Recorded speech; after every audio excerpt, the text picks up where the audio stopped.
ఓం శాంతి 28/12/2024 సాకార ఈశ్వరీయ మధుర మహావాక్యాలు. మధురమైన పిల్లలారా, సర్వ ఖజానాలతో మిమ్ములను సంపన్నంగా చేసేందుకు తండ్రి వచ్చారు.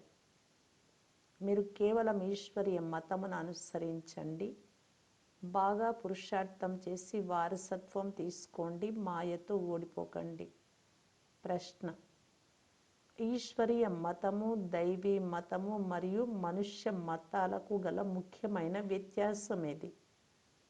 జవాబు: ఈశ్వరీయ మతము ద్వారా పిల్లలైన మీరు తిరిగి మీ ఇంటికి వస్తారు, మళ్ళీ నూతన ప్రపంచంలో ఉన్నత పదవిని పొందుతారు. దైవీ మతము ద్వారా మీరు సదా సుఖంగా ఉంటారు, ఎందుకంటే అది కూడా తండ్రి ద్వారా ఈ సమయంలోనే లభించిన మతం.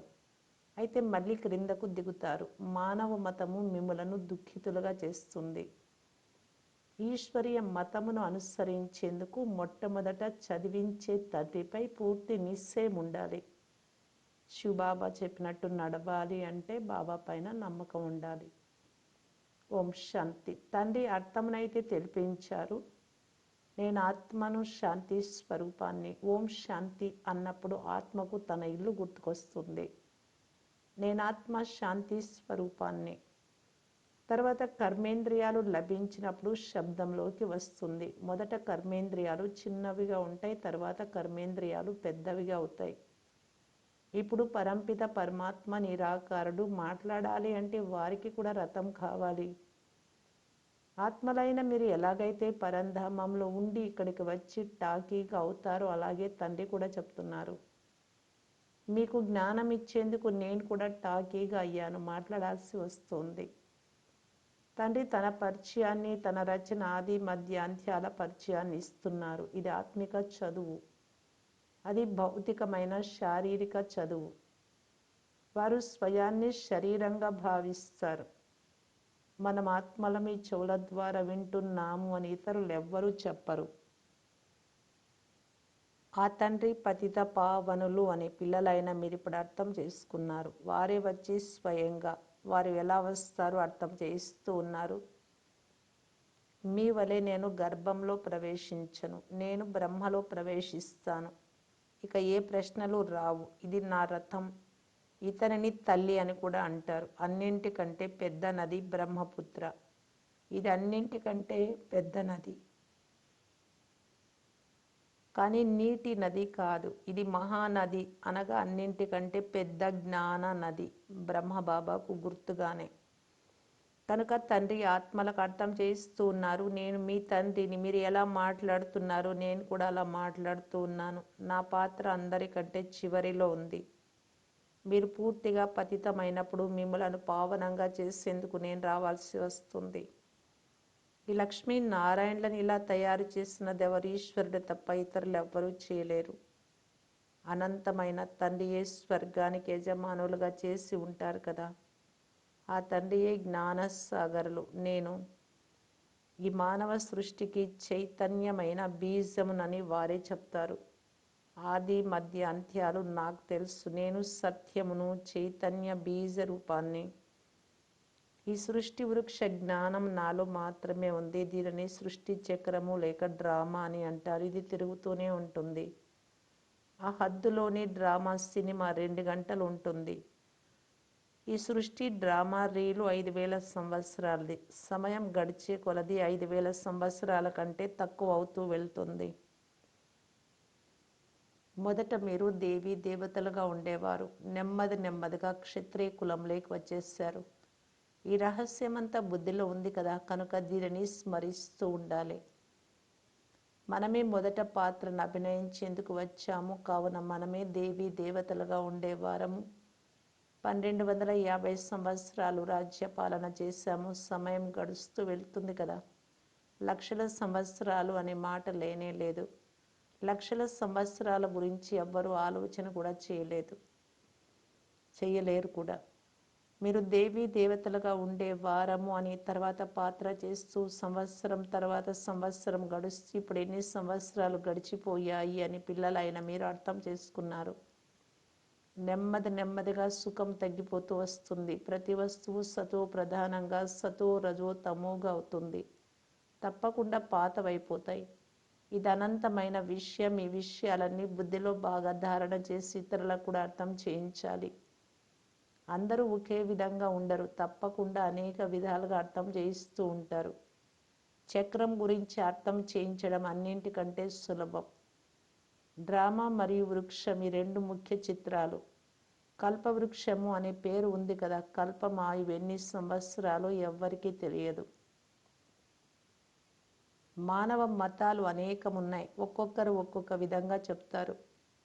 ఇప్పుడు మీరు అనేక మనుషుల మతాల గురించి కూడా తెలుసుకున్నారు. అంతేకాక ఈ ఈశ్వరీయ మతమును గురించి కూడా అర్థం చేసుకున్నారు. ఎంత వ్యత్యాసం ఉంది. ఈశ్వరీయ మతము ద్వారా మీరు మళ్ళీ నూతన ప్రపంచంలోకి వెళ్తారు. ఇతర ఏ మతాల ద్వారా కానీ, దైవీ మతము లేక మానవ మతాల ద్వారా కానీ వాపస్ వెళ్ళలేరు. దైవీ మతము ద్వారా కూడా మీరు క్రిందకే దిగుతారు. ఎందుకంటే కళలు తగ్గుతూ వస్తాయి. అసురీ మతము ద్వారా కూడా దిగుతారు. కానీ దైవీ మతంలో సుఖం ఉంది, అసురీ మతంలో దుఃఖం ఉంది.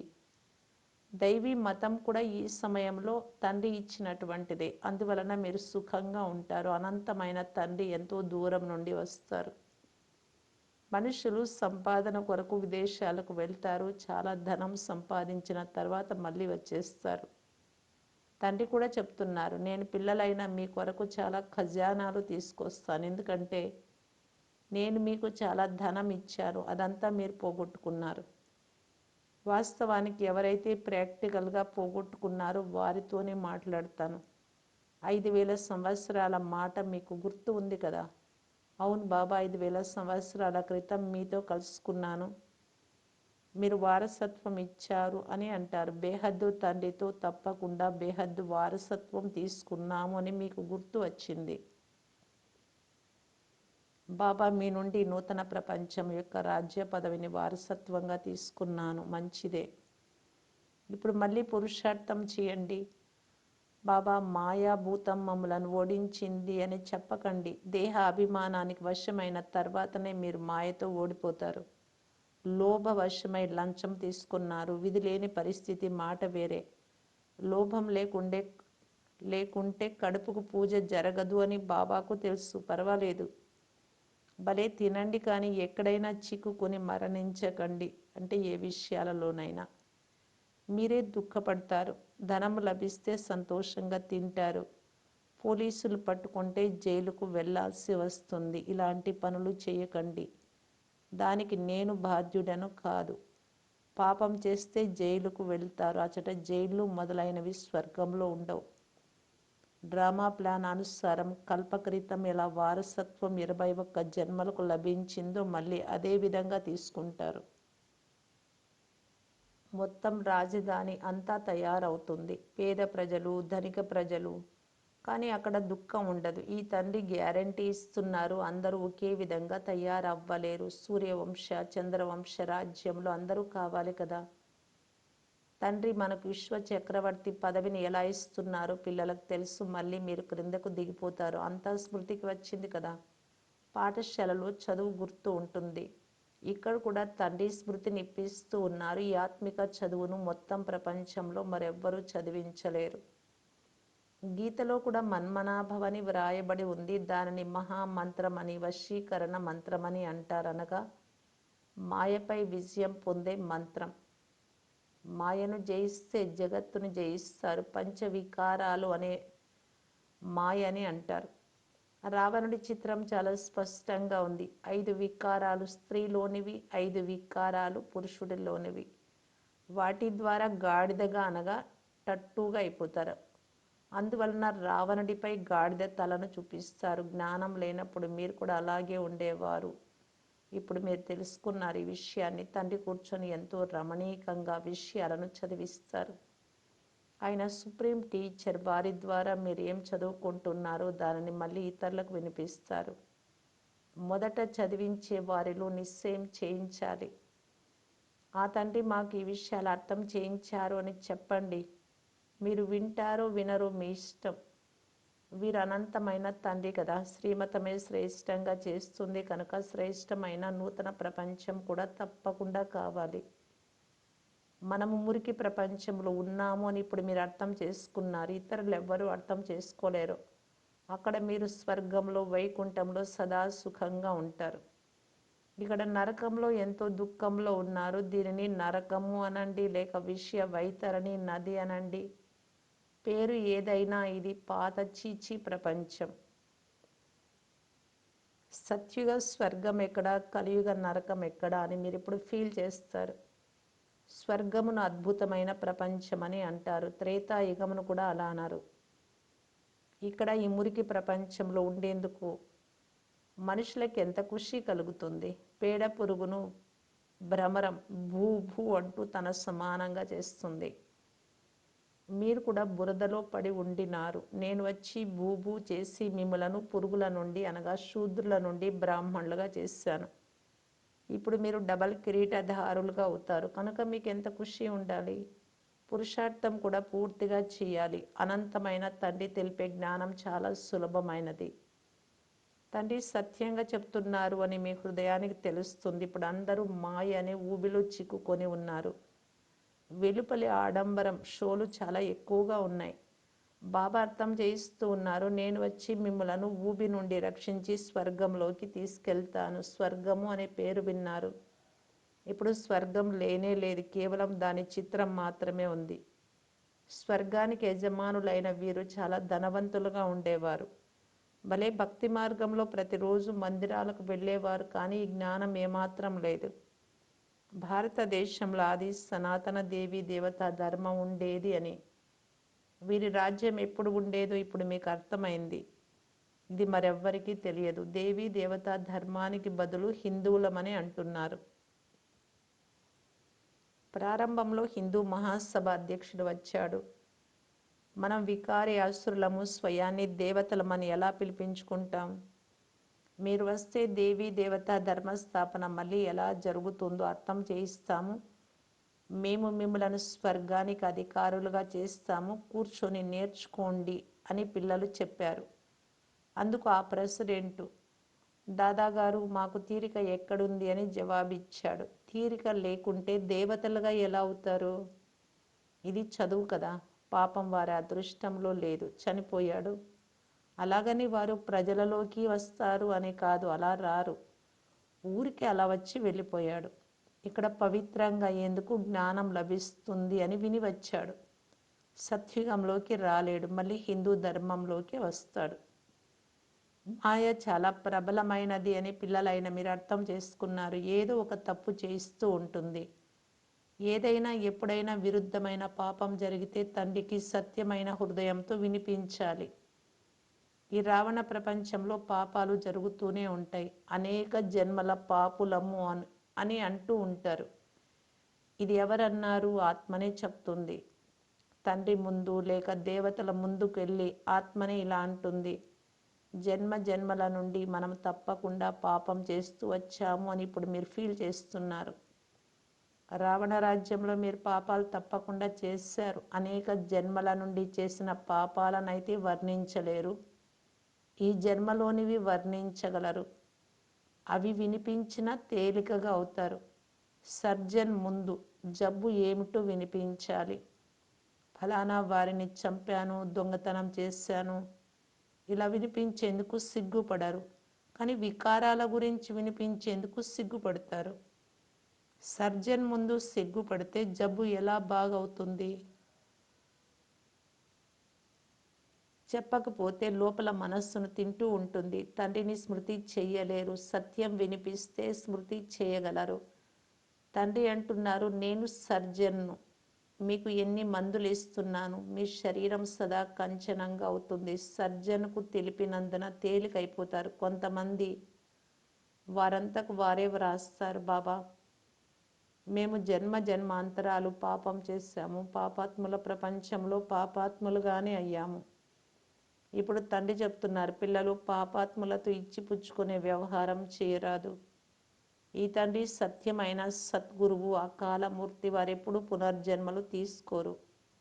వారు అకాల తఖ్త్ అని పేరు ఉంచారు, కానీ వారికి అర్థం తెలియదు. తండ్రి అర్థం చేయించారు, ఇది ఆత్మల సింహాసనం, బ్రుకుటిలోనే శోభిస్తుంది. తిలకం కూడా ఇక్కడే దిద్దుకుంటారు కదా. నిజానికి తిలకం ఒక బిందువు వలె ఉంచుకునేవారు.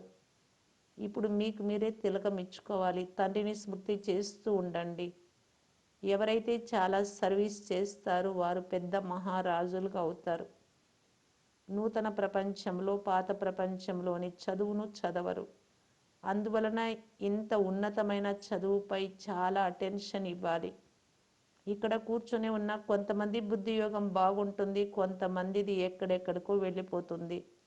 కొందరు 10 నిమిషాలు, కొంతమంది 15 నిమిషాలు అని వ్రాస్తారు. ఎవరి చార్ట్ బాగుంటుందో వారికి నష ఎక్కుతుంది. బాబా, ఇంత సమయం మేము మీ స్మృతిలో ఉన్నాం, 15 నిమిషాల కంటే ఎక్కువ సమయం మేము మీ స్మృతిలో ఉన్నాము అని ఎవ్వరూ వ్రాయలేరు. బుద్ధి అటు ఇటు పరిగెడుతూ ఉంటుంది. అందరూ ఏకరసంగా అయితే కర్మాతీత స్థితి వచ్చేస్తుంది. తండ్రి ఎంతో మధురాతి మధురమైన ప్రియమైన మాటల ద్వారా వినిపిస్తారు. ఈ విధంగా ఏ గురువు నేర్పించలేరు. గురువు ద్వారా కేవలం ఒక్కరు మాత్రమే నేర్చుకోరు. గురువు ద్వారా వేల మంది నేర్చుకుంటారు కదా. సద్గురువు నుండి మీరు ఎంతో నేర్చుకుంటారు. ఇది మాయను వశపరుచుకునే మంత్రం. మాయ అనగా పంచవికారాలు. ధనమును మాయ అనరు, సంపద అని అంటారు. వీరి దగ్గర చాలా సంపద ఉంది అని లక్ష్మీనారాయణలను గురించి చెప్తారు. లక్ష్మీనారాయణలను ఎప్పుడు తల్లి తండ్రి అని అన్నారు. ఆది దేవుడు ఆది దేవిని జగత్పిత జగదంబ అని అంటారు. వీరిని అలా అనరు. వీరు స్వర్గానికి యజమానులు. అవినాశి జ్ఞాన ధనం తీసుకొని మీరు ఇంత గొప్ప ధనవంతులుగా అయ్యారు.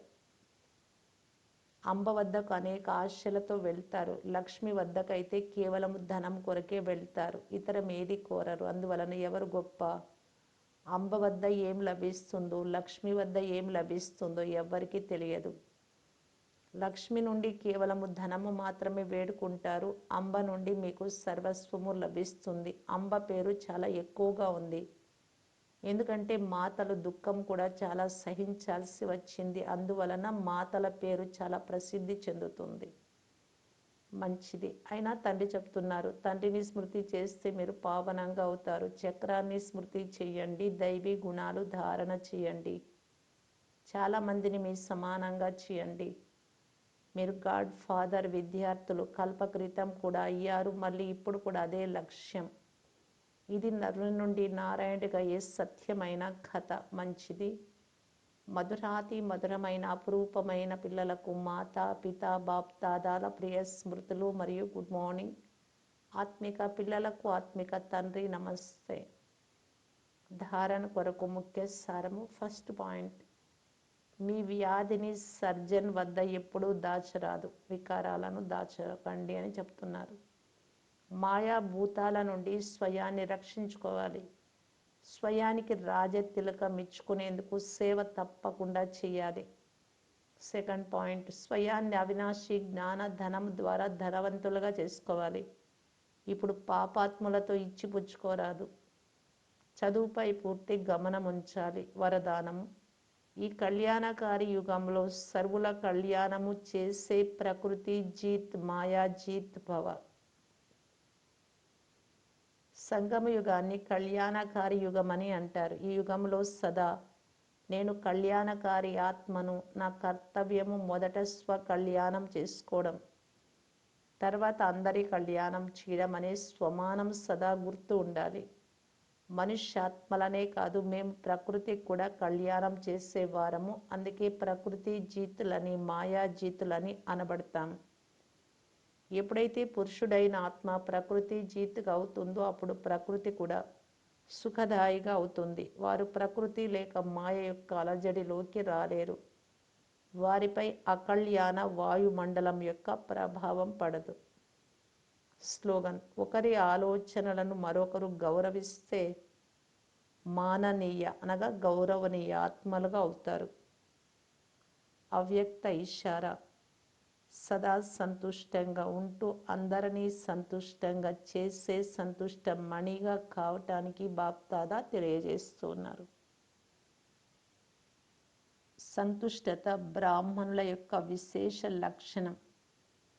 స్వయంతో స్వయం సంతుష్టంగా మరియు ఇతరులతో సంతుష్టంగా ఉంటారు. ఏ పాత్ర లభించిందో అందులో సంతుష్టంగా ఉండడమే ముందుకు వెళ్ళడం. ఎంత కఠినమైనటువంటి పేపర్లు పరీక్షలు వచ్చినా సంతుష్టంగా ఉండాలి మరియు సంతుష్టంగా అందరినీ చేయాలి. మీ అనాది స్వరూపం యొక్క స్థితిలో ఉన్నట్టయితే స్వయానికి స్వయం సంతుష్టంగా ఉంటారు. ఇతరులకు కూడా సంతుష్టత యొక్క విశేషతను అనుభవం చేయించగలరు. ఓం శాంతి.